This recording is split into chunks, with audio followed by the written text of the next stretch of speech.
Hello folks, welcome back to the channel. Thank you very much for joining me once again. You are always most welcome. Well, I know what you're thinking straight away, thinking, what? Matchbox March is over, long since. and I thought you said that Peter Oxley said that there was going to be only 12 episodes. Only 12 episodes. And in the last episode he faithfully said this is the final episode. Well, that is true, and this was not a planned episode. However, we have been very kindly sent by one of the viewers and subscribers, Bobby G, who is always very friendly and positive, and he seems to really enjoy these in particular, and indeed is quite a big fan of my channel, it seems. And he has basically loaned to us some very important kits we've never seen before, that I have never seen before anyway on my channel. The Heinkel He 115, which is PK 101, sorry, 401, big hard, 401, so it's the first of the red range that we've never had before.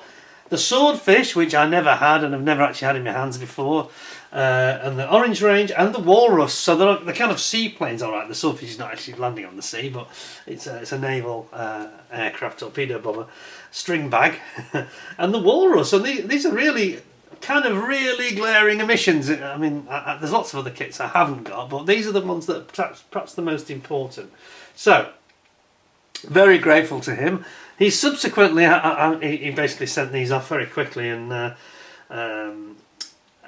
have actually filmed already the 12 days of Matchbox March, not the 12 days of Christmas. So I've had to do an extra one. So it's like a baker's dozen. We're having 13 shows. This is the 13th, or we call it 12A if you're superstitious. 12B.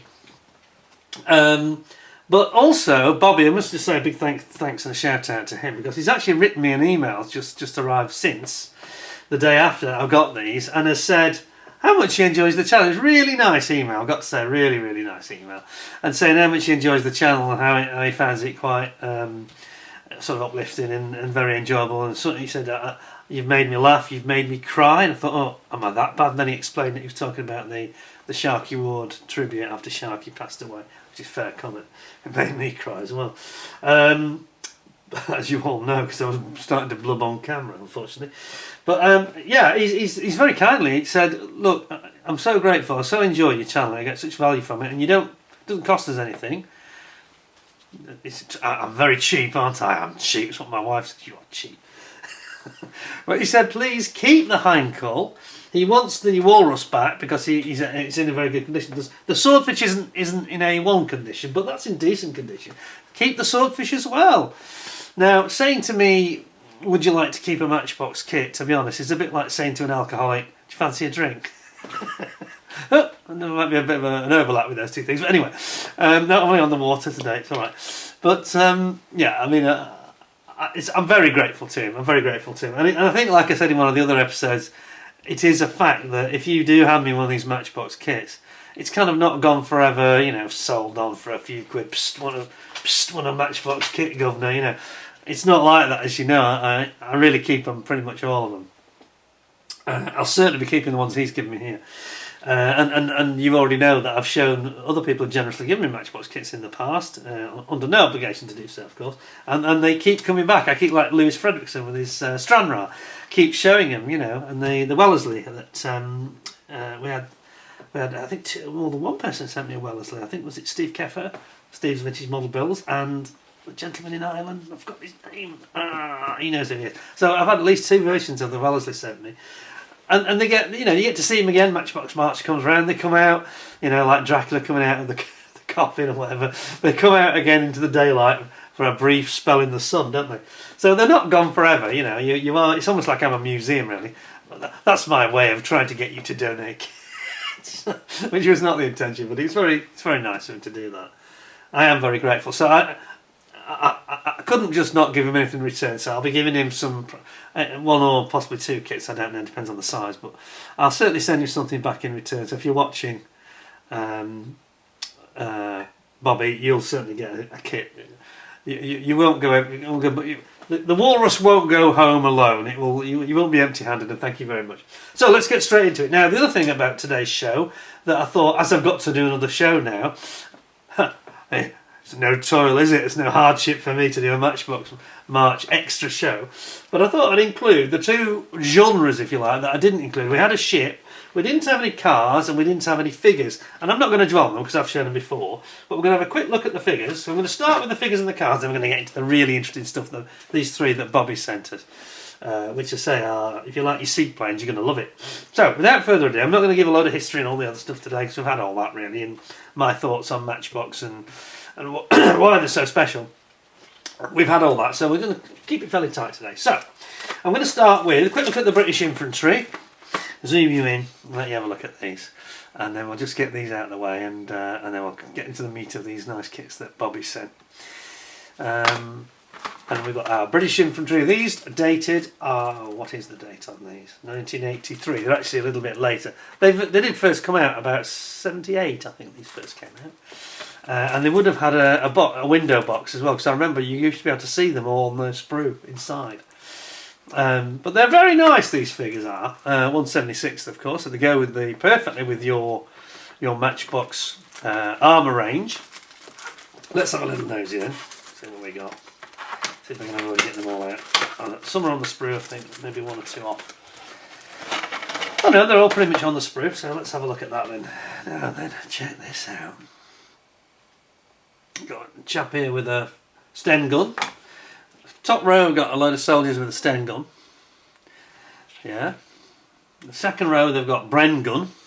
Big Bren. And then we've got the officer shouting commands and urging his men forward by the look of it.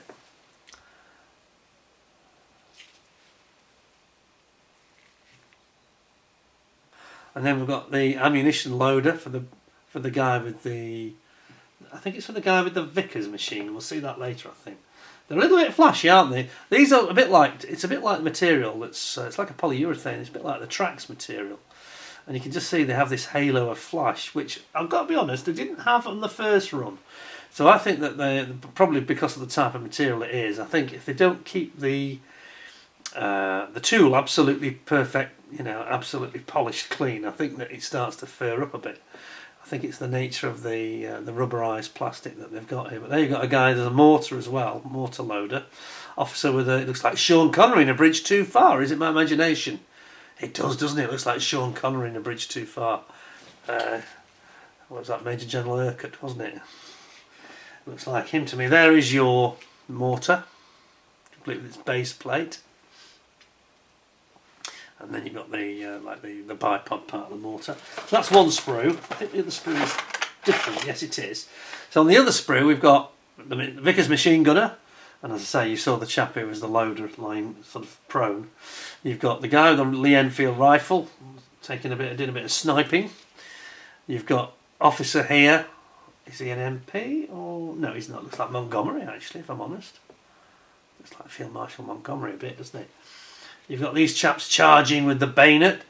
It looks like Corporal Jones in Dad's Army. They don't like it up 'em. They really don't. They don't, sir. They don't like it up 'em, sir. Don't panic. Don't panic. And then we've got the bazooka man. Just flip around so you can see the reverse of all these as well. Corporal Jones. Give them the cold steel, sir. They don't like it up 'em. They don't. They do not like it up 'em, sir. They do not. Oh, he's doing it again. Look, he's this time he's giving it to somebody on the ground. Ah, Steve, this looks a bit grim actually. They don't like it down 'em either. Mine don't like it up 'em. Gosh, aren't they good? Got a grenade thrower here as well. The Mills bomb grenade in his hand. Look on the other side for you as well. Oh. And then we've got stand prone sort of rifle shooter sniping. Bit more don't like it up 'em. Bayonet charge. The bayonet charge is a good figure actually. I quite like that. That's excellent. Aren't they nice though? They're actually very good figures. Just this sprue is much better than the first sprue. The first sprue is just a little bit furry. There's quite a big difference between the two sprues there. So that's the British infantry. You get 50 pieces. And these were retailing for about 35p if I remember when they first came out in 78. So they're pretty good value, you know. Not bad at all. Just a shame it doesn't have the original window box where you can actually see the little figures through the window. But yeah, it's a nice set, and it shows on the side all the different figures and all the different poses that they're in. So that's our British infantry. P, they dropped the PK, didn't they? P5001. There we go. On the opposite side, they've got some sort of painting guide, really, I guess is what you could call it. It's the only other paint guide you get is this bit on the back. Excuse me. Right, that's that one. Then we've got the Africa Corps, German Africa Corps, in World War II, of course. Same thing here. Oh, somebody's written this. 4 advancing in helmet. There are 4 advancing in helmet as well, it says. That's interesting. Somebody's written on the side. Could have done without that, but it sounds like they are giving us some info. That sounds interesting. And you've got Field Marshal Erwin Rommel. Look at that. So I presume Rommel's in here. There's a bit more writing on the side, which I prefer not to see. Well, these are actually quite hard to get hold of in a decent condition. And this one, I should point out though, has got the window box on it. So it's 76. I was wrong. I said 78. So this must be the original year they came out then. I'm sure it is. 76, not 78, as I said. So there you go. You've got your window box. You can see all your figures. You've got your Africa Corps man with his Schmeiser MP40 machine pistol. Well, there are no extras in there, so I don't know what he's writing on the box. So here we've got the Africa Corps version. I'm going to zoom in a bit more here. And again, oh, the British, we don't like it up 'em either. We don't like it up 'em. We do not like it up 'em with those bayonets out. Mr. Manring, they're going to stick me with a bayonet. Here they are, the Africa Corps. Rommel's the Desert Fox, of course. See him in a minute, I think. Oh no, I don't like this figure. A British soldier surrendering. Well, come on, he's not French, is he? That's a bit insulting, isn't it? Surrendering? Why didn't we get a German soldier surrendering in the other set? That seems a bit unfair. That seems a bit out of character, quite frankly. They often used to fight to the death, some of these guys, especially if it was the SAS, as we know. Yeah, but I'm a bit offended by that. I hope I haven't offended anybody. I didn't mean to offend the French there, sorry. Just joking. And then you've got this guy crawling with his rifle ahead of him in a prone position. That's nice, isn't it? That's really good, actually. See that? See that again? That's really cool. And then we've got... There's a bit of flash on this one. It looks like what's that film? That's a fantasy film where the guy's got the horns. I've forgotten what it is now. Looks like he's got horns. That's very odd, isn't it? Very odd. Anyway, there's the grenadiers, obviously, and you've got you guys seated riflemen. Then you've got these guys with the MP40s, but they're very, very detailed, aren't they? They're very well figured. You can see instantly what the weapon they're using is. It's an MP40 Schmeiser. No doubt people tell me off for using that phrase because it's technically it's not a Schmeiser, is it? But MP40 machine pistol. And then on the other frame, then we've got Rommel. I think it is Rommel. Field Marshal Erwin Rommel. Look at that. Two of him. And then we've got the standing rifle soldiers, infantry. Got a guy pointing here next to Rommel. I mean, these would go great with your sort of your Vespi and your Panzer IVs and your Panthers. I know here we got some ammunition loaders for the machine gunners.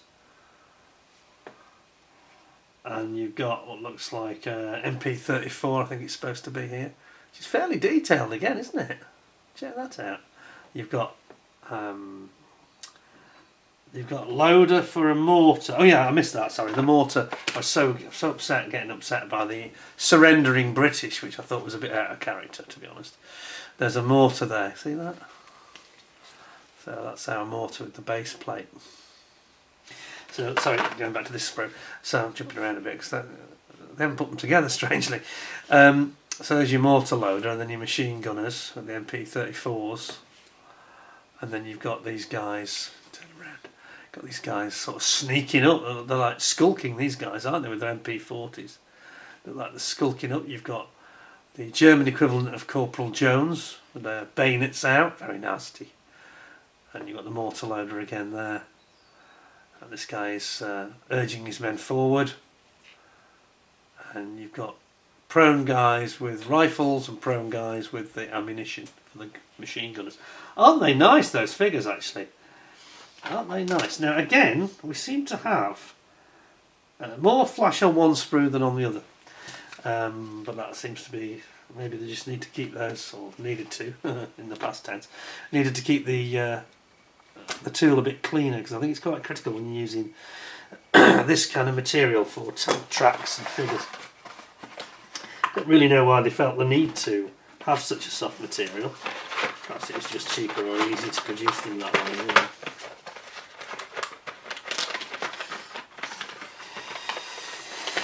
Slight problem here, it doesn't want to go in. There we go. So that's the Africa Corps, which I thought were really nice. And then finally we've got the US American infantry. I think these are off the sprue. These are actually loose, all of them. So sadly these are not on the sprue. We do have, it is a nice 1970.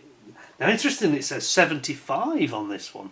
So that's a year earlier than I thought. So I think the British and the Americans came out 75, and the German infantry. And I think the Africa Corps were the second issue. Yeah, PK 502. So 501, 502 would have been, that's the British and the Germans. 5003 would have been the German infantry, and then we end up with the Africa Corps at 5005. 5004, big pardon. But that's 1975, as you can see there, if you look carefully under that window. Yes, interesting.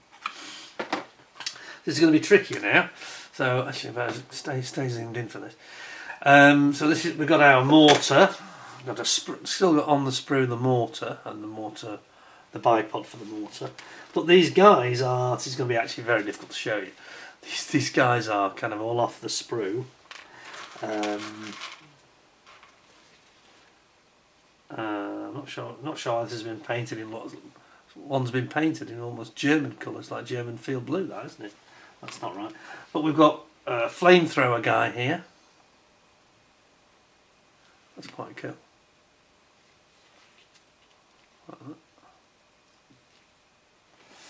We've got Officer, is it Patton? General Patton? Kind of looks like him, a little bit. This is proving very difficult to show you actually, without the sprues. Again, we've got the sort of same pose as well. You've got the USGI's version of Corporal Jones giving them the bayonet. We've got the guy with the grease gun, as they used to call it, the American machine gun. We've got the American bayonet charging, as you might do maybe in the Philippines against the Japanese, because a lot of that went on. A banzai charge. You've got bazooka guy. You've got an officer here with a pistol. This is a nightmare to demonstrate, I've got to say. It's so difficult to do one by one.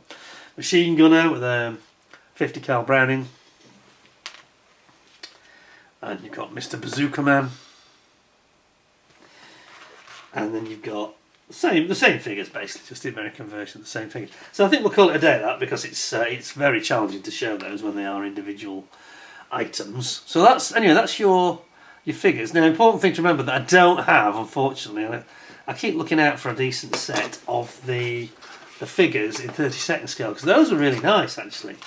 They were really well done, and the quality seemed a little bit, I wouldn't say the quality was higher, but they didn't seem to have the same amount of flash as I recall, not the sets I had anyway. And I had those when they first came out, and they sold like hotcakes. Now you had Airfix's figures. If I'm really honest, Airfix's figures were very poor in my opinion. But bear with me, because it wasn't all bad news with them.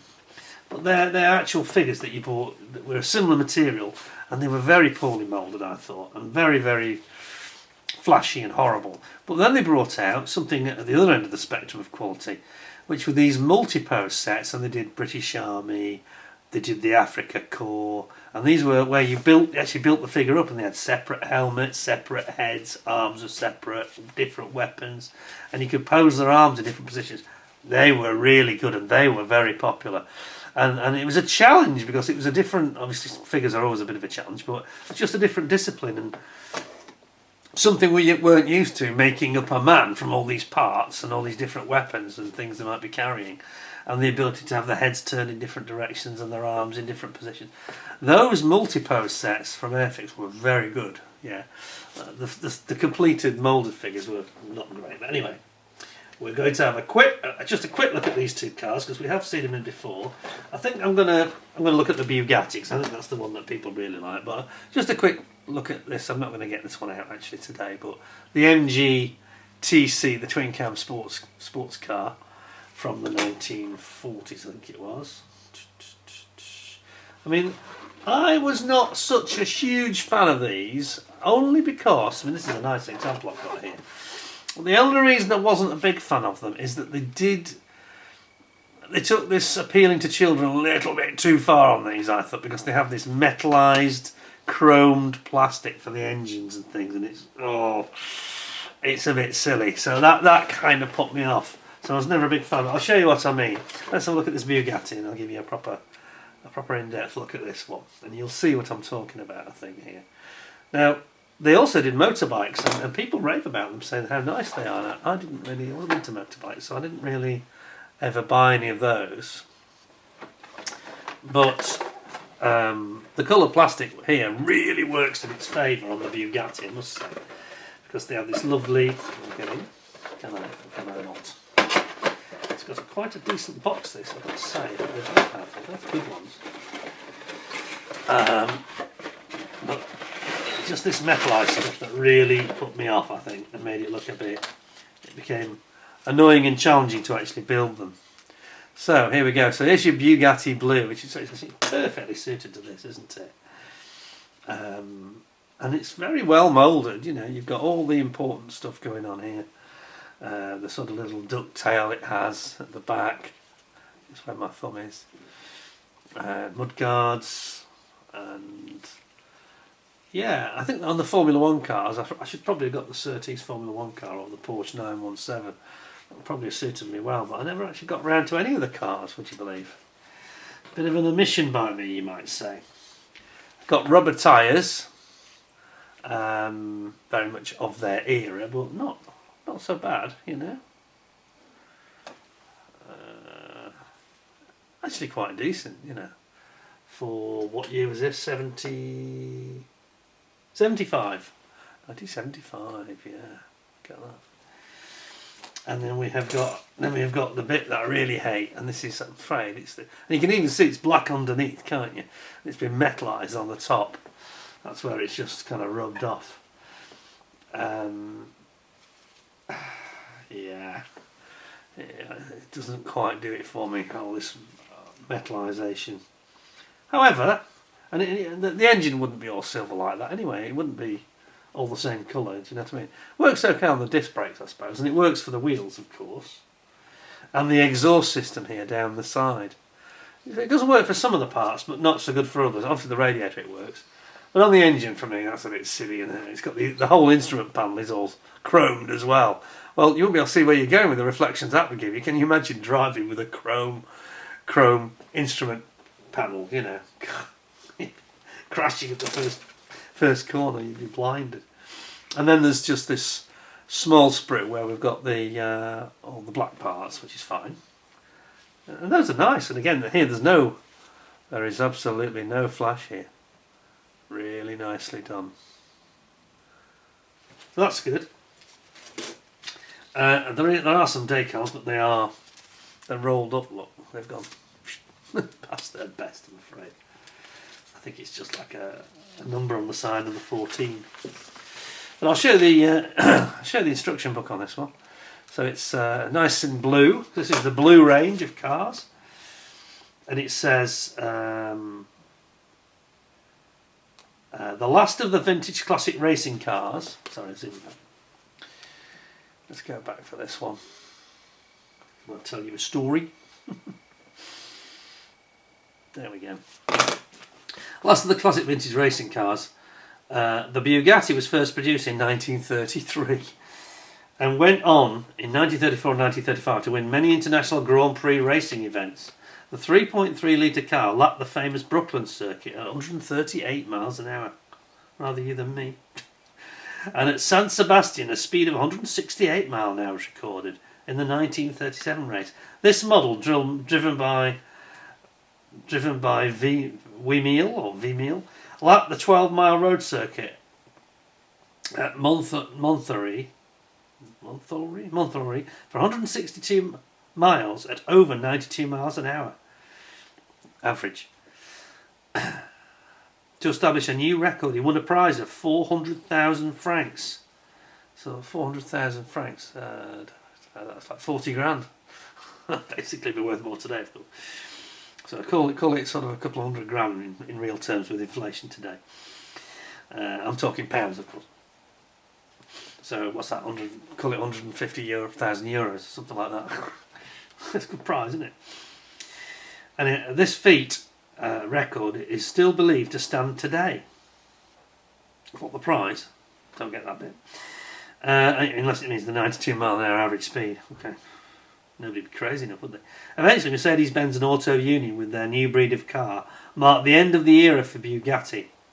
And the Type 59 was the last Grand Prix car from this famous stable ever produced. Well, of course, Bugatti is now back under different kind of ownership or whatever, but Bugatti, of course, produced these super hyper cars, don't they? Like the Veyron, the Chiron, and all that stuff. Very interesting, though, isn't it? And you got on the back, you've got a bit of a sort of a colour guide. It's really showing you basically what the blue you need to use. You want to paint it is.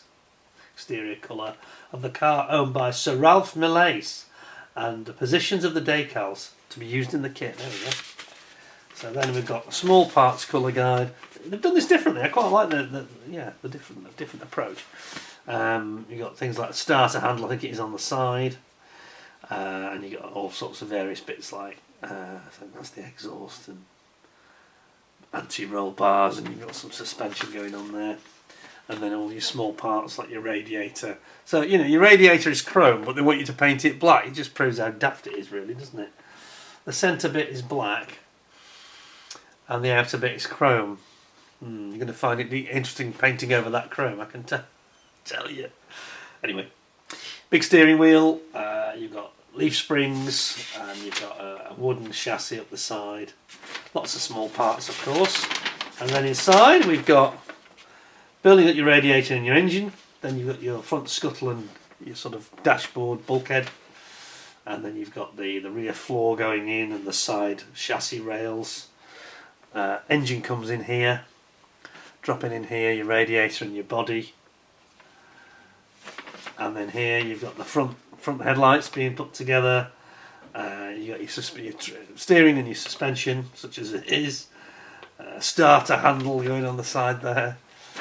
And then you've got main seats and the ducktail, and then you've got your wheels and tyres, putting your bonnet halves together, radiator up the side, on go your brake discs and your wheels and your wheel arches, wings, mud guards, and that's it really. That is your Bugatti. So there we go. So that's the Bugatti. I say it's very much of a muchness with the MG, to be fair, just that it's a different colour, it's red. Same layout and everything really.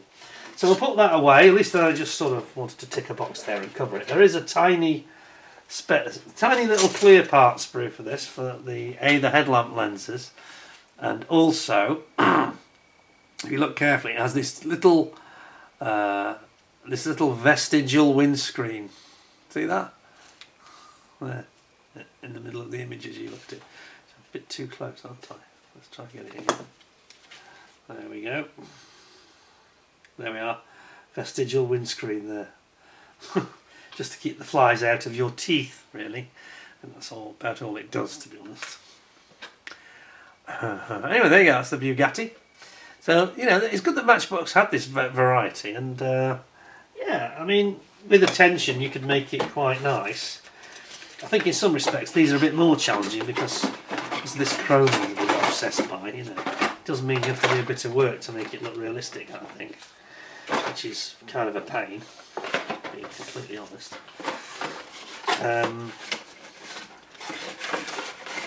But that was very much...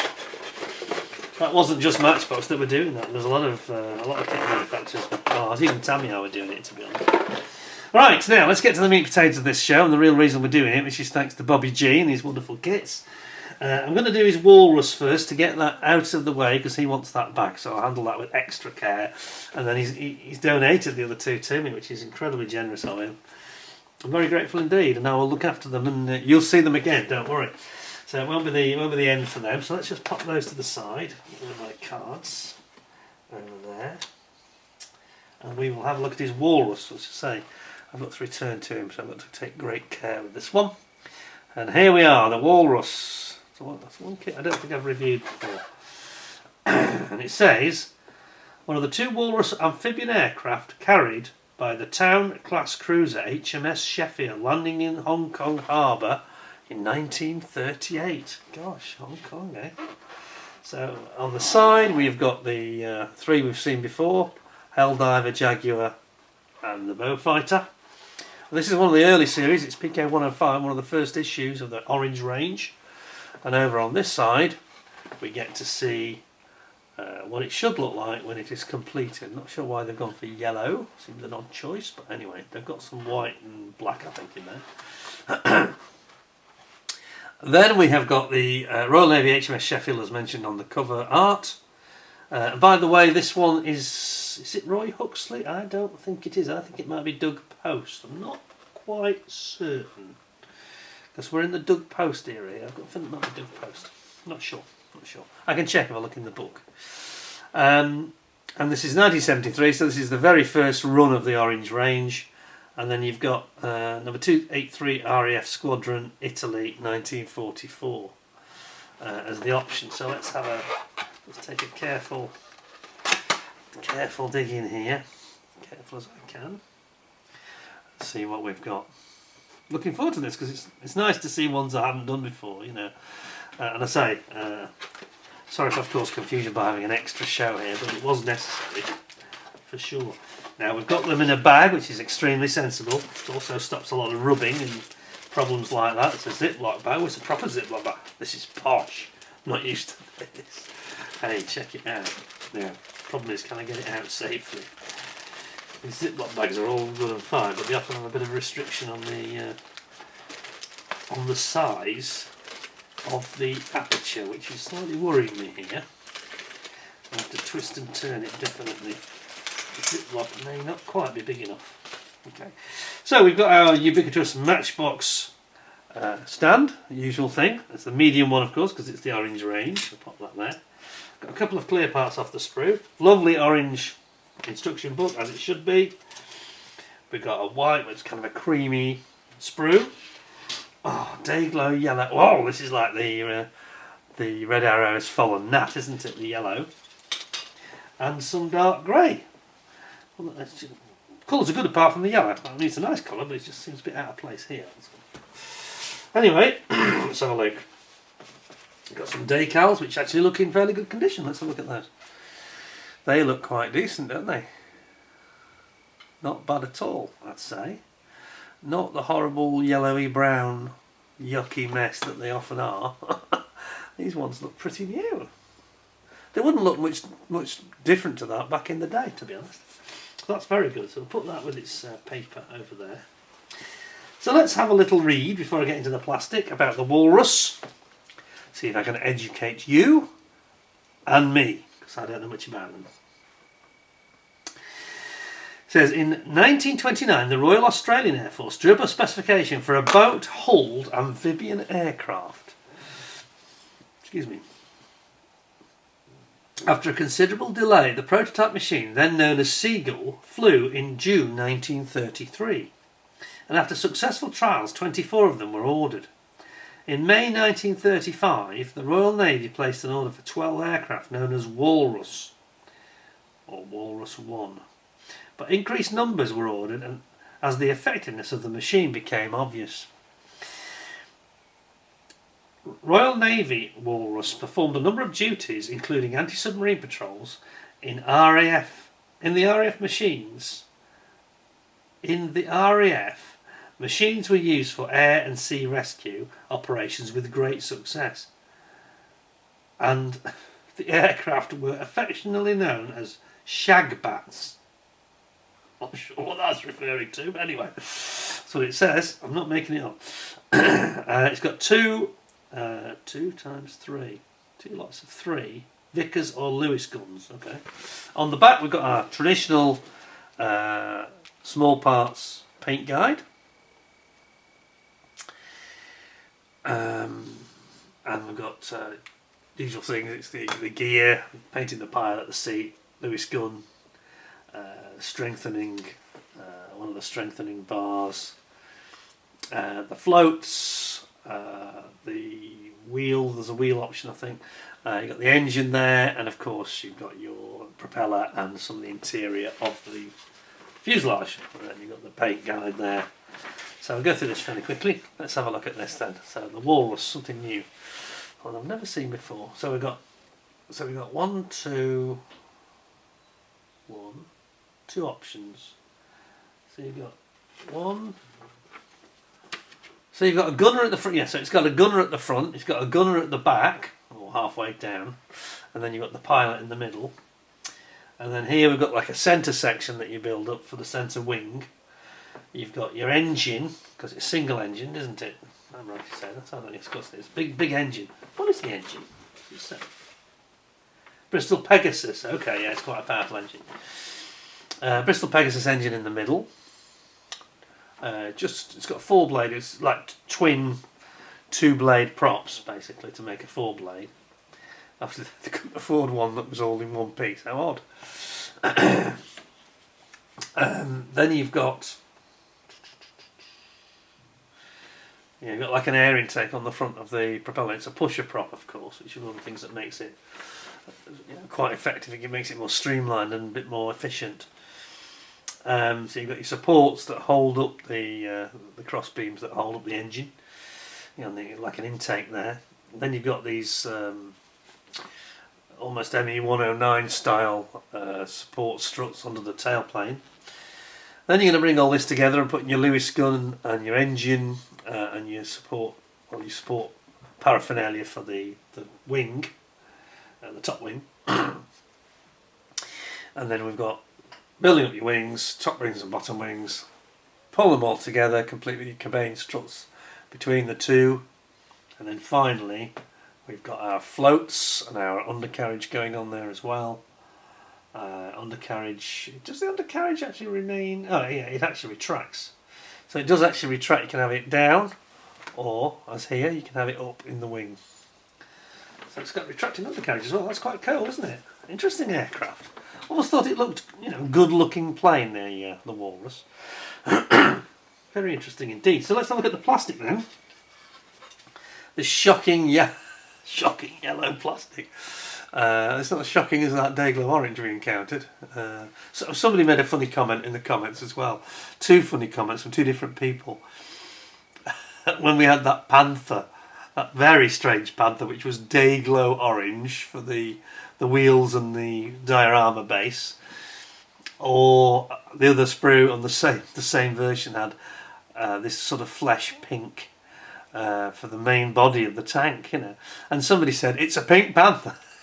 So that was very good. And somebody else said that diorama is for when the Germans invade Mars. And indeed, it looked like Mars. And somebody else was saying, no, it's not that extreme. I can promise you that the camera, I've said this with the Sea Harrier, the camera does sometimes just slightly alter the colour balance to make it, more processable or more acceptable to the eye. But that orange, that diorama base in that panther was just extreme. It's almost hurt your eyes. It was really bad. I mean, it was really like you need to wear shades almost. I've not seen anything like that in plastic, I don't think, before. It was so over the top. Clearly not the original spec. Anyway, that's what happened when Leslie went bust and the Mk thing took over. They all went a bit mad, really. Anyway, so this makes this look tame, really, doesn't it? Very sensible. So here we got this nice big rudder, which looks very good, actually, the way they've done that. That's excellent. This is a nice one, actually, this Walrus. I can see why Bobby wants to hang on to this, because that's a nice bit of moulding. I like the way they've done the floats as well. They've got the actual supports on one side, and you've got your struts. So it's a well laid out sprue actually. Some quite fine parts as well, but look at the lack of flash from Matchbox, isn't it nice? And then the other side, same again. Basically a flying boat, isn't it, at the end of the day? Then we have got, well, there's just one, just comes with one clear part, which is the main canopy glass house, which is here. So that's very nice. Nothing wrong with that. Then we have the grey sprue with the wings. So this is basically the top wing. The top wing is grey and underneath it's white, which is fair enough. That's quite sensible. It's quite a nice grey as well, actually. It's like almost like gunship grey, isn't it? And then you've got your 3 crew here. One's got no legs. Chopped off the legs. I think that's the gunner at the front. And you got your Lewis guns here. There we go. Lewis guns. Or Vickers. Vickers guns on it now. Vickers, yeah. Okay. And your wheels. And now I said this was an intake because I thought it was in the instructions, but that here. That looks filled in, doesn't it? I don't think it's supposed to be filled in. That's odd. I think it's another one of these ME109 things. No, it's not. See, that's a little bit annoying, and they've done it again, haven't they? It's like the ME109 nose that had the cannon firing through the spinner, and it was very similar to this in the way it was appearing. That should actually be hollow, so maybe the cannon needs drilling out, really. Yeah, I don't know why. It's a fair size. I don't know why they couldn't have hollowed that out with the mould. Anyway. Last but not least, we have got our white sprue here, and this is the underside of the wings, and they've profiled them very nicely. I think that's pretty good for 1975, don't you? Or 73, in fact, isn't it? 73, I beg your pardon. Super. Yep, no flash, no nonsense. You know they're going to adhese, stick together with the adhesive very easily. Don't think it's going to give you any major problems. Just a shame about that intake, because I saw it in the instructions. I thought, oh yeah, it's an intake to cool the engine, and then it's a blanked off plate. It's kind of annoying. However, I will now endeavour to get that back in. Be careful how we do this. It's very important to try and make sure there's no chance of any scratching. So we do everything we can to have them. What you do is you put the non-surface critical sides that glue together, you put them back to back. I'm not sure I like this bag, it's a little bit tight in this bag. Probably might want to think about another one, I don't know. Anyway, that's very good. It's a nice kit. Is that better put them separately? If it is, I think that'd be safer not to scratch anything. So put that stand in separate into the box after. It just makes it go in the box easy, doesn't it? That's actually quite a good idea. Yeah, it does work if you then put it backing on so there's no danger of scratching. That works really well. I'm saying it would actually be better if it was facing the plastic, so it definitely won't scratch. Perfect. Nice kit that. Yes, I can see why he wants it back. Damn! Right, that's the Walrus. Now the two that I'm actually going to be keeping. So I'll finish off with the big Heinkels. I think we'll finish on a big high. Let's have a look at the Swordfish, because this is one I've never seen before. Very important historically, the Swordfish. It helped sink the Bismarck, didn't it, amongst other things? Whoops. Sorry. Just pop that back over there. Helped to sink the Bismarck. Oh, you're not going to stand, are you? Well, it is. It's a bit dished underneath, and it doesn't want to be vertical. There we go. Put it like that. So yeah, they sank the Bismarck. Now it says here, zoom you in because it's got some superb Roy Huxley art. Definitely Roy this time. No arguing about that. Signed it at the bottom. And it says 19 Swordfish. Sorry, come back again. 19 Swordfish from HMS Illustrious, the aircraft carrier, attack at night the Italian fleet at Taranto. 3 battleships, 2 cruisers and destroyers were badly damaged, and 2 auxiliary vessels were sunk. One aircraft was lost only. November the 11th, 1940. And they do say that because it was a real challenge, wasn't it, Taranto? Quite a shallow harbour, very like Pearl Harbor, and similar to Pearl Harbor. The British did some tweaking on the torpedoes to make sure they didn't drop too low and go to the bottom, so that they would sort of just be below the surface. And the Japanese studied this when they heard about it, and it was their blueprint. They used it as a blueprint for the attack on Pearl Harbor. Gosh, which was like a year later. So they actually sent experts to Italy to ask about it. Incredible stuff, because they were allies. Anyway, so this is PK112. Just zoom you in to look at this. Now the box has had better days, it has to be said. It's not a mint one, but it's not terrible. It's not terrible. It's just had a bit of crushing, unfortunately. So we've got on the side, yes, we've got the Junkers Ju-188, which we've seen, and we've got the Westland Lynx helicopter, which I haven't actually got now, so we haven't seen that recently, but I have built it in the past. And the Sky Servant, the Dornier, which I had on loan from somebody, I can't remember who now, forgive me, kindly loaned it. Was it David Mummery? I think it might be David Mummery. But that was loaned to me, and we did a review on that one. And then we've got, so we've got our Swordfish, complete with a great big torpedo on the side. On the back, some lovely... This is one of the other things about Matchbox, which I always liked, was this extra colour and care and the trouble they went to on the reverse, you know.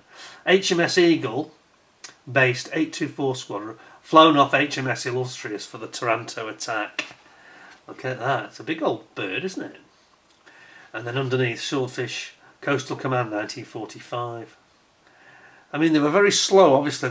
You wouldn't want to send these in when you knew they were enemy fighters of the day, but it was very, very accurate. It made it a perfect gun platform and a torpedo launching platform. It's dated 1974, Lesney. Let's have a look. Let's see what we have inside.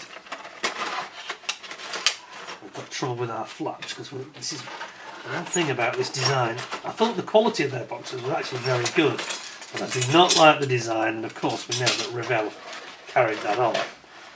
Until now, they're supposed to be dropping it, aren't they, allegedly? That can't come too soon. Right, Swordfish.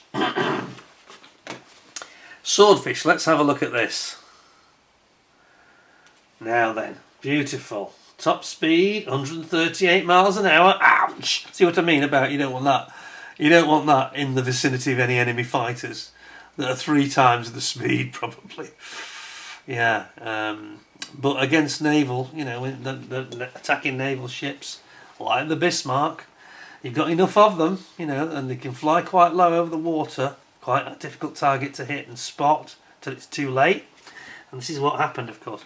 Affectionately known as the string bag because of all the rigging, the Swordfish has the distinction of being one of the few biplanes to serve throughout World War II, and even outlived its intended replacement, the Albacore.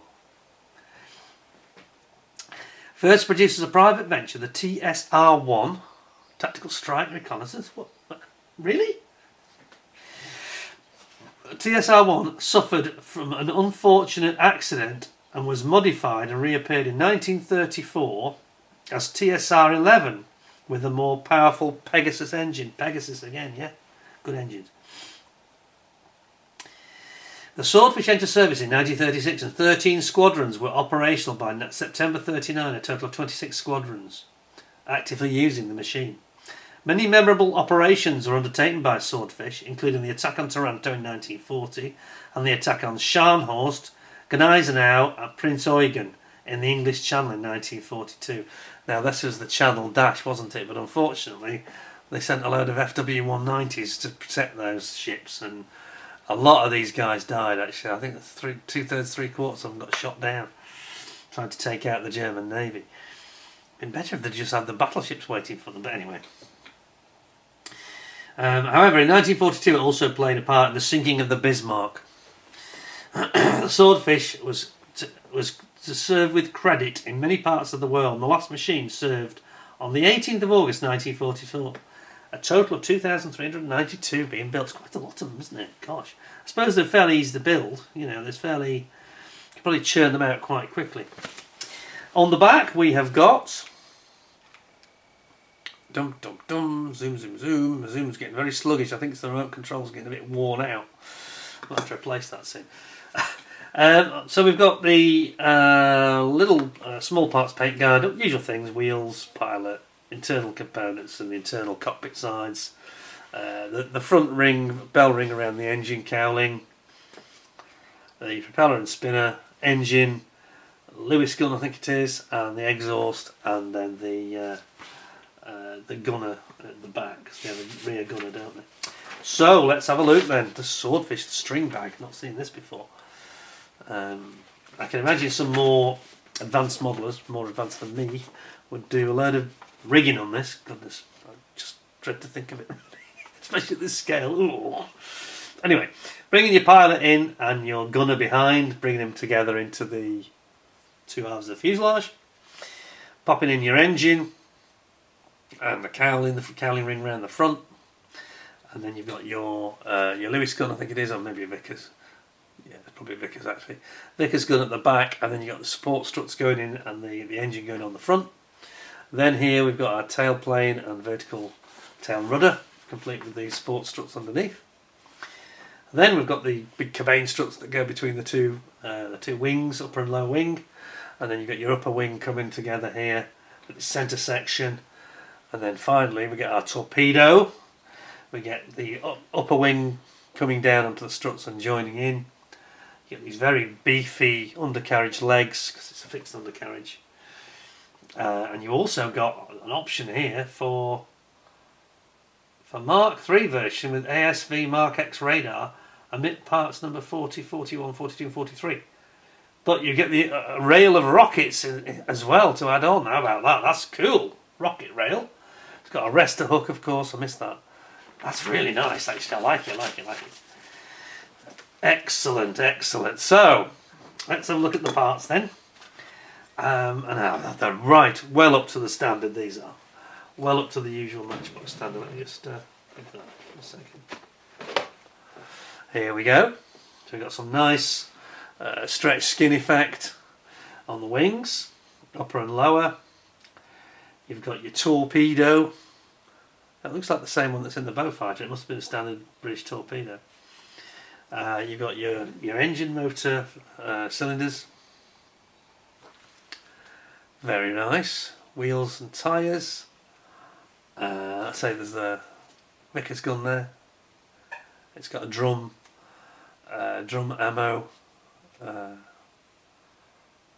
ammunition drum, I should say. Pilot and gunner here. And the support struts. Those are the big cabane struts there that support the two wings, separate the two wings. That's that one. Then we have got another one of these tiny little vestigial windscreens. Very, very small indeed. Look at that. That's minute really, isn't it? Just to keep the flies out of your face really. Then we have our white sprue, including all these very impressive looking rockets. They're a bit like the ones the Typhoon used to use, aren't they? Yeah. Perhaps slightly lighter, I think. Typhoon had really big ones on. Now we have got the prop off the sprue. It's just hanging on there. I shall fix that. I'll probably reattach it to the sprue. It's actually quite a nice prop, actually, to be honest. Yeah, it's very decent. Then you got these the rails there for your rocket rails. Two of those, of course. Got your big tail and your rudder. And then these are the cowling rings, front and rear cowling rings for the engine. And here is your fuselage. It's quite streamlined, isn't it, actually, in fairness. I can imagine it's relatively low drag for a biplane, especially a big one. It seems to be geared up to being low dragged, doesn't it? Almost like it's a concept, really. And then last but not least, of course, we have the wonderful medium-sized Matchbox stand. And then lastly, we've got this rather chocolate brown, like a dark chocolate. The tail planes, the central section of the top wing. What's that piece there? That's got me slightly confused. What is that? Bear with me one moment.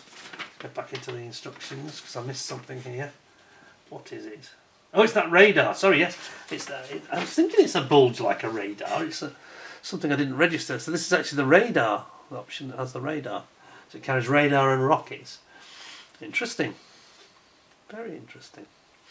And then here you've got your top and bottom wing. Top and bottom wing, the top of the top and bottom wing, if you know what I mean. So as you would see it from above, it's gone for a brown for some reason. Quite why they didn't choose grey, I don't know. Grey and blue would have made more sense. But anyway, that was not the reason why. And there's your main support struts that are under where the engine is, under that middle section. And there we have it. And there's, yeah, the decals have seen better days. It's got the typical problem of the glassine paper, which really didn't age well. It was the weakest thing in the whole box of Matchbox kits, as you've seen from me before. It tends to go very yellow or brown, and it curls up, and it's horrible. So it was quite a relief for his Walrus that doesn't have that problem actually. Well, that's very nice, and it's very kind of him to let me keep that. Extremely generous, I have to say, and I'm very grateful. And it's in great shape actually. Just the box is a bit squished, that's all. Apart from that, it's fine. Whoops! Won't help if I drop the box on the propeller. Look, I didn't damage it. Careless idiot! What are you doing, man? People be throwing stuff at the screen. Right, I've got that the wrong way around. There we go. Let's get it all correct, and then we'll look at the final one. The one you've all been waiting for, the big Heinkel seaplane. And I've waited 50 years to review this kit, you could say. So it's going to be a real joy, and then the idea that I get to keep it at the end is quite astonishing, really. So I'm very glad that anybody would be that generous to donate a kit in that way, really. So I'm extremely grateful, thank you. And it's very encouraging to hear that people get that much pleasure from watching these videos, because it is at the end of the day just a bloke sitting in his garage and sitting on his own talking to a camera. But I suppose, oops, I missed a bit. I suppose it's really all about the background, the knowledge, and the passion, and having interesting things to say and interesting things to show you, really. Because it's all about. I have loads of other YouTube channels I watch where people are interesting people. But sometimes they don't always put much on the screen, and you sort of, especially the youngsters of today, I think they've got such a short attention span. It doesn't really work. You've got to be able to show people, keep them engaged. When there's a little bit of an intermission or a bit of green screen, if you can keep them engaged, that's all to the benefit, really. But it's important to have something to say and something to show and tell. So here we go. This is really going to be something special. So. PK401, the missing one that I haven't got in my stash. The Heinkel seaplane, the 115. And this is an original as well. I can tell by the artwork it's an original. From 1975, when the first Red Range all came out initially. Brilliant. And it's actually in very good condition for a 75. Because usually they are. If you go on eBay and you look at these things. I was looking the other day, there were some Phantoms. And I wouldn't buy any of them, you know. They're there, but there's quite a lot that are very bashed, and they're not as good as this even, you know. And they want £40–50. And I was thinking, joking, you know. I mean, I've got examples that are mint, or 95 to 100% mint. And then those are the sort of things you can perhaps charge £50 for, but people think that they're automatically worth 50. They're not automatically worth anything if they've been battered. And some of them, you know, they've clearly had everything is off the sprue, and you're thinking, well, it's not worth anything really. Yes, if you're going to build it, it's worth perhaps 20 quid, but people think they can charge it as if it's a mint example when it's had it, you know, it's just ready for building, and even then in some cases it looks like there's bits missing, you know. I'm sure that won't be the case here. So, these seaplanes, I didn't realise they actually have ladders that run down to the floats. I don't know much about the aircraft at all. It's going to be quite an education for me. So it's got 3 alternative squadron options. It's got And it's got all the original artwork, of course. And this is not Roy Huxton. This is Doug Post. In fact, if you look very carefully, you can actually see he signed it at the bottom right. And I say this is the era 73 to 75 when he did quite a lot of them. Yeah, he just got his signature there. If you can make it out, just above my thumb. So he's a good artist. And we know that he did the Heinkel as well, didn't he? That was Roy. That was Doug Post as well. And then on the other side, we have got what it should look like is a monster, isn't it? It's going to be quite a big model, that. Even at 72nd scale, it looks quite beefy. So, let's have a look on the rear, see what they're offering us. As I say, it's 75, it's dated as. As you can see. And then we've got the... which is going to challenge me, I'm going to murder this, aren't I? The Kustenflieger Gruppe 406. Ceresia, in Tromsø in Norway. Okay, Norway. February 42. Or the Kustenflieger Group 706, different division at Aalborg in Denmark in May of 1940. So they're operating pretty much from the start of the war, almost. And then the Finnish Air Force, which is probably a captured aircraft, I suspect. It is July 42. Which side were the Finns on then? Because they changed sides, didn't they? I can't remember now. At first they were... I think they were with the Germans, and then they changed and fought the Germans, didn't they? Forgive me if my memory is not serving well there. Oh, just had a piece of clear part fall out there. Watch that. Right, just the easiest way of doing it. 85 pence from C. Oh, look at this. This is actually significant to me. C.F. Rogers, Bury St Edmunds, 85p. Now this is significant for two reasons. One, 85 pence, the price, would be the 1975 price. Around, I said that in one of my, was it episode 11 when I did the red range? And I said they were about 85 to 95p, thereabouts when they came out, 75, 76. So that proves I was right. But C.F. Rogers is a model shop, I think it's a model shop, and I used to go in there. I used to live, because when this came out, I was living in Bury St Edmunds, or just near it. So that's actually quite, that's really cool. That's makes it even more special. Very, very interesting. And then we moved, just as it came out, literally within about a month or two of these coming on the market, we moved to Cumbria. Oh, be careful, be careful, be careful. Quite a few parts seem to be off the sprue. Right, so we've got our, well, we've got most of it.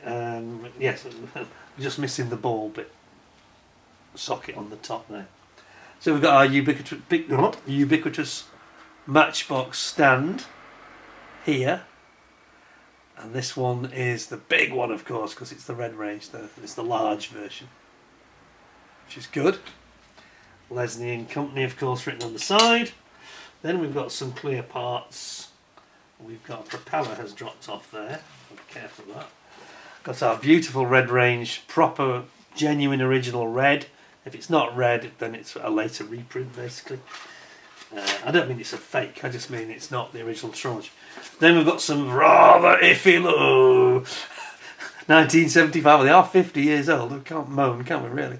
So it's 75. That's 25 years to 2000. Another 25 years to 2025. Half a century old decals. I don't think you're going to be using them. They're even cracking.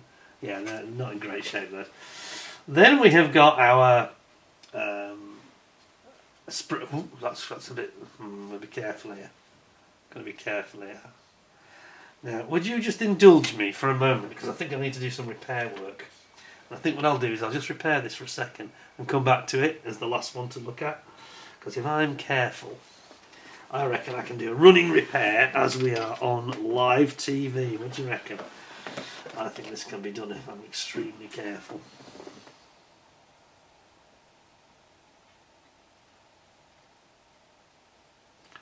Right, all we have to do to that is turn it upside down.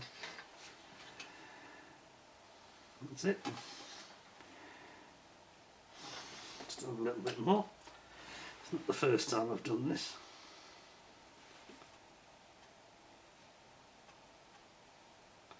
It's actually a really thin, quite weak It's quite a weak support, in fairness. Okay. I'll just put this together. Who says I don't do any building on TV, eh? Let's just get that nailed. That's it. Right. I reckon that'll be fine if I'm really careful with it.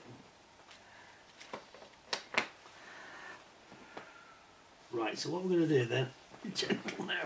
Let's read you what it says. God, they've come for small printing here, jeez. Really small, got a great big space and they've gone and made this tiny printing. It says, based on a requirement for a general purpose seaplane able to carry torpedoes, the Heinkel 115 design was ordered in November 1935 and the first machine flew in August of 1937. The initial model series entered production in June of 1939, just before the start of World War II. The 115 was used during the invasion of Norway and performed many duties, including mine laying and patrol missions. Machines also took part in attacks on convoys. Would do, that's what it's based at Tromsø. PQ-17 in both torpedo, bomber and reconnaissance roles. Although obsolescent for much of its service life, the machine achieved considerable reputation for reliability, handling well, both in the air and on the water, and its robust construction making it able to take a great deal of punishment. A bit like a Wellington, isn't it? The aircraft has the distinction of being used by both the Luftwaffe and the Royal Air Force, who used 3 of these captured aircraft for a series of clandestine operations in the Mediterranean. I didn't know that. Surprised they didn't put an RAF version on the back then. It's a pity they didn't. It's the Finnish one, really. That would have been quite entertaining. So I wonder if you can get, I wonder if anybody does any decals for that version, for the RAF version. That would be very interesting, wouldn't it? Wow. On the back, careful, because I'm hoping that's just bonded there. Has it bonded? It is bonding, I'm sure. On the back we have got our small parts guide. And it's the usual things, it's the pilots, the seats, the internals for the cockpit, propellers, engines, spinners, and the ladders. Colour is the ladder? Black, okay. Not very adventurous. Oh, okay, there's not a lot to this actually. And then we've got our main instruction guide here. So you've got the gunner sits behind the pilot again, putting those guys into their respective positions on the platform between the fuselage halves. And then you're going to build up your engine and your prop and spinner. Put in this very long glass house, very typical Heinkel, isn't it? Long glass house that runs down the central spine between the two guys. And then you've got a little bit of there's like a separate piece of clear part that runs down the fuselage. And then you have like a gunner that lies prone in the nose, rather him than me. A bit like the Heinkel 111, isn't it? Then we've got our tailplanes going on here, bringing in the wings. The wings do look like a Heinkel 111, by the way, don't they? They're very similar, the style and the shape and everything. You've got that little glass house bit with the gun on the front. Then you've got your seaplane floats, bringing those in complete with the ladders here, and just those last couple of bits of clear parts, and your support struts. Like the ME-109 support struts under the tailplanes. And that's it. So it's actually quite a straightforward build by the look of it. Not complicated at all. So start off looking at this very, very long and very unusual clear canopy, this glasshouse canopy that runs quite a long way down the fuselage, to be honest. About a third of the way down the fuselage in total. Yeah, it's... just try and reposition that slightly. Whoops. There we go. There we go. And then you got the gunner at the back. Has it got a hole for the? It doesn't seem to have a hole for his gun though. I'm not quite sure how that works. Has he got a gun? Does it show a gun? Both the props seem to be off the sprue, by the way. So we'll look at them now because they're floating about here. Both the props are sort of suspended in midair. Yeah. Then we've got this is the little clear part that runs down the nose I mentioned, which almost fell out and nearly went on the floor for the carpet monster. There is another bit of clear sprue here. You can just get it out. And again, there's echoes here of the Heinkel He 111, very much so. I'm sure you'll recognise that nose. It's a very similar design, not quite, a little bit slimmer than the He 111. And then you've got your very similar, again, rotating dome at the front, which has the gun sticking out. So, our main sprue then. This is the fuselage. It's quite a smooth finish. Were these aluminium or wood? I'm just wondering whether some of it was wood construction. It just has a hint of mosquito about it. It makes me think it might be wood. Just for lightness perhaps. But look at the size of the float. It's huge. That float is bigger than a Matchbox Spitfire in size. That's huge. 70 same scale, 72nd scale. That's bigger than the Spitfire or the FW190. For sure. You've got your prone gunner here.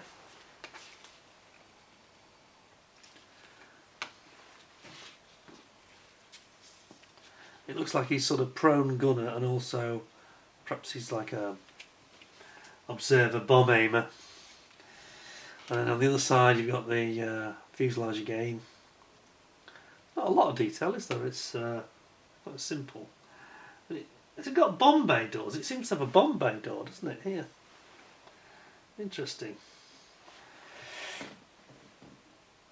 It just says machine guns. Doesn't mention bombs. It could carry torpedo, couldn't it? Torpedo bomber. So obviously in the bomb bay it would actually carry a torpedo within that bomb bay. Pretty clearly. And it's not hugely detailed, is it? I say it reminds me of the Mosquito for that reason, really. And then again here at the end you've got this float, which is huge. So that's the main sprue. Then we've got, very like the other kit, we've got the blue underneath the wings. They've gone for this pale blue, which actually makes a lot of sense. Fairly accurate colour, you know. Big wings, aren't they? Not quite as scalloped as the Heinkel 111, but similar shape. And similar on the tails as well, really. And you got these are obviously the struts for the support struts, cross struts for the bracing of the main floats underneath. And then I'm going to have to pick up now the one that's just been glued. Let's hope it works. Did it work? Did I do it? I did. It stopped flopping around for about 10 seconds probably. Not sure if I succeeded or not.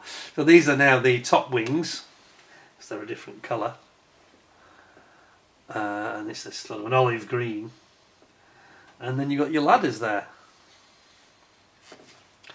Let's zoom in a bit more. I'm too far out, aren't I? Oh, we've got machine guns. I was complaining that I couldn't see the machine guns. There they are. So you've got machine guns, you've got your cowlings for your engines, the big cabane struts that support the floats, and you've got your ladders as well. It's nice, isn't it? And it's not hugely detailed as a design of aircraft. It's not got a lot of panel lines, but it's got a grace about it, hasn't it? It's a proper big seaplane. Very much in the style of the Gotha seaplanes that we saw from World War One, and we obviously saw those wingnut wings kits, which are just monsters, to be honest. Oh, we've got to be very careful with these sprues. They're very likely to pop off. I just want to check about the machine guns. It does show two. I just couldn't see how the one was mounted through that.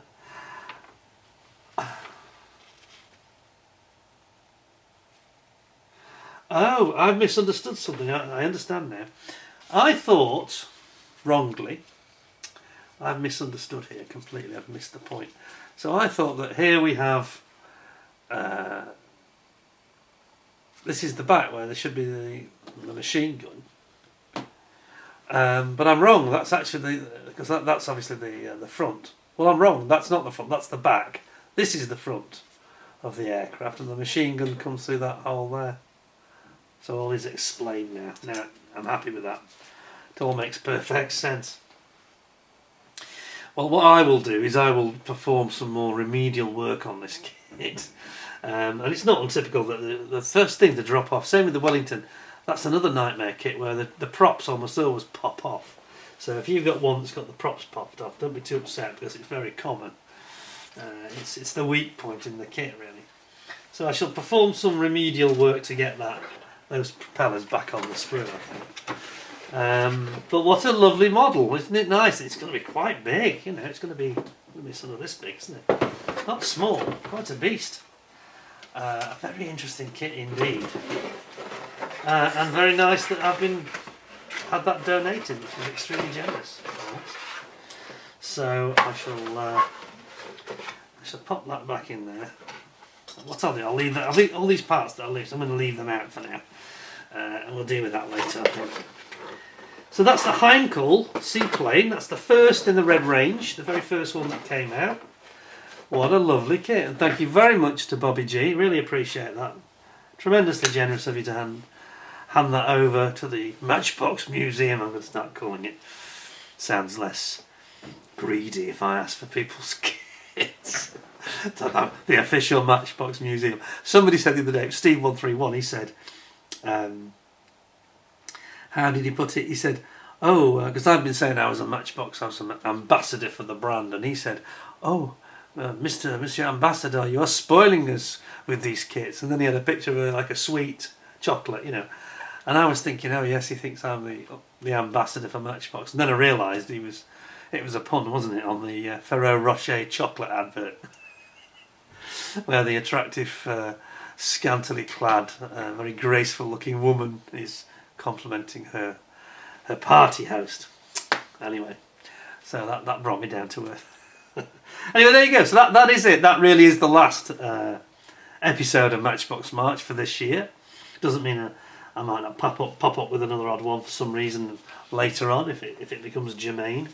I just want to thank everybody for watching all the videos. I know there's been an awful lot of them, and it's always difficult. The first one, which was going to be a standalone, and then I realised that even 5 minutes in that it was going to have to be.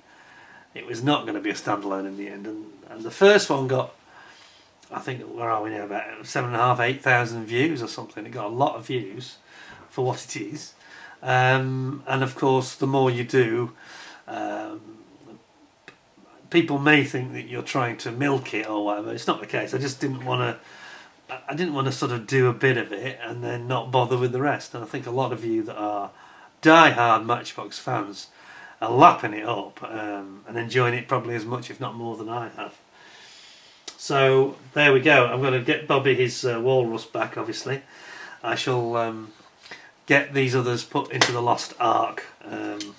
Lost my light. Get them put back into the Lost Ark warehouse. And until next year, thank you very much all for watching Matchbox March. Of course, I'll be back with lots of other things. We've just had some interesting kits announced. We've had the Qatari Hurricane announced.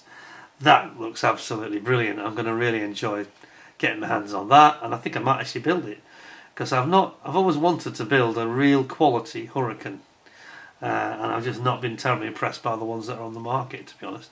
And I think that's going to change all that. Mark 1 Hurricane, I think that they're going to do a fine job of it. So there's that.